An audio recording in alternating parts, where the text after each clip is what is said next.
Modus transfer dulu uangnya nanti. Pria rusak etalase konter pakai balok kayu, ngaku bawa senpi.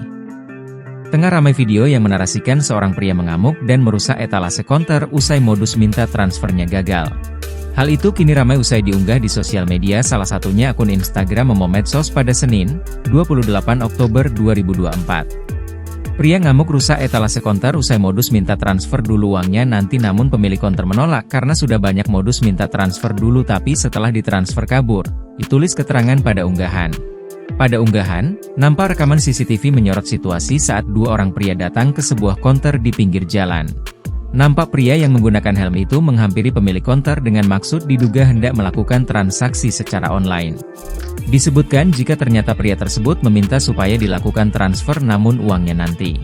Pemilik konter pun menolak melakukan transfer lebih dahulu, keduanya pun terlibat dialog yang panas. Lantaran pemilik konter menolak mentransfer uang terlebih dahulu, pelaku kemudian mengancam mengaku membawa senpi dan langsung mengambil balok kayu yang dibawanya dan melakukan pengerusakan, ditulis keterangan pada unggahan. Usai melakukan pengerusakan, pelaku dan rekannya lantas kabur dari lokasi konter. Disebutkan jika cekcok ini terjadi di Jalan Raya Kopel, Desa Cibalongsari, Kecamatan Kelari, Karawang pada Minggu, 27 Oktober 2024. Video yang berdurasi 49 detik ini pun kini ramai ditanggapi oleh warganet. Download Tribun X sekarang, menghadirkan lokal menjadi Indonesia.